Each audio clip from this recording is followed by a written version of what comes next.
Good morning, Radhe Radhe. আজকে আমি এসেছি আমাদের থেকে, বাড়ি থেকে অনেকটাই দূরে। আমি আজকে এখন ফারাক্কা সাইডে। ফারাক্কা সাইডে এসেছি, তো একটা মেশিনে প্রবলেম হয়েছে, ভাইব্রেশন ওর ওর আগে পিছু হচ্ছে, সবই হচ্ছে গাড়িটা, কিন্তু মানে বলছে ব্রেক হয়ে যাচ্ছে। তা মেশিন এখন চলছে, এখন চেক করছি মেশিনটা, দেখি কী হয়েছে না হয়েছে। আজকে মিনিমাম আমাকে এক সপ্তাহ দেড় সপ্তাহ ধরে ফোন করছে আমাকে মেশিন মালিক, যে কবে আসবে কবে আসবে। আমার জন্য ভাড়াও পাঠাতে পারছে না, যদি জানতে যে কিছু বড় সড়ো মানে কিছু হয়ে যায় প্রবলেম, তার জন্য হয়তো। তা মেশিন এখন মাঝে একটা ফাঁকা মাঠে নিয়ে এসেছি, ফারাক্কা ব্রিজে এইদিকে, গঙ্গা চারদিকে। তাও দেখতে হচ্ছে ফাঁকা মাঠ এটা পুরো। এখানে মেশিনে চেক করছি, মেশিনটা আগে সামনের দিকে চলছে। এখন মেশিনটা এদিকে সামনে চলছে, দেখুন ওই তো সামনে চলছে মেশিনটা।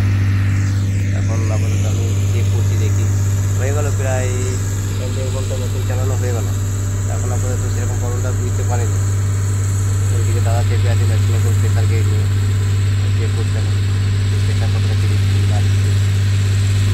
আমার মনে হচ্ছে প্রেশার কমই আছে হয়তো, ঠিক আছে। এটা প্রবলেম হয়তো হলে হাইড্রোলিক যদি গরম হয়ে যায় তখন হয়তো আগে পিছনে প্রবলেমটা হয়। হাইড্রোলিক গরম হলে কী হয়, যে পাম্পে যে একটা ফ্লো থাকে, সেই ফ্লোটা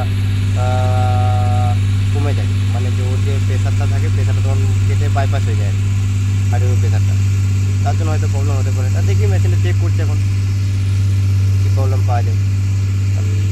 এখন তো হয়ে গেল, মেশিনটা প্রায় 1 ঘন্টা চলতে আরম্ভ করেছে। 1 ঘন্টা প্রায় চলেই গেল মেশিনটা। দেখা যাক কখন কী হয়। এবং সে আমরা তো বেরিয়েছি কালকে সকালের দিকে বেরিয়ে, আমরা বেরিয়েছি 9টার দিকে রাত্রে। আজকে ভোরবেলাতে নেমেছিলাম এখানে 1টার সময় ফারাক্কাতে। তা এখানে এতই ঠান্ডা, ঘুমও আসেনি ঠান্ডাতে, আর ঘুমাতেও পাইনি ঠান্ডা, এত ঠান্ডা প্রচুর। এই যে সামনেই গঙ্গা ধারে, ঘুমাতেও পাইনি ঠান্ডাতে। তো মেশিন চলছে, দেখি এখন কী হয়। আজকে কাল করে আবার বেরিয়ে যেতে হবে, কারণ কালকে আবার অন্য প্রোগ্রাম আছে আমাদের কাছে। আমার তো তোর এদিক ওদিক ঘুরে ঘুরে কাজ, এক জায়গা তো কাজ নয় আমাদের। যেখানে মেশিন খারাপ হয় সেখানে আমাকে রেস্ট দেবে। দেখা যাক কী হয় না হয়। ঠিক আছে বন্ধুরা, দেখি চেক করি, এবার আবার তোমাদেরকে দেখাবো কী হয়েছে না হয়েছে প্রবলেমটা। এখানেই একটু সাপোর্ট করো আমাকে, আমার ইউটিউব চ্যানেলটাকে একটু সাবস্ক্রাইব, লাইক করো, শেয়ার করো, ঠিক আছে।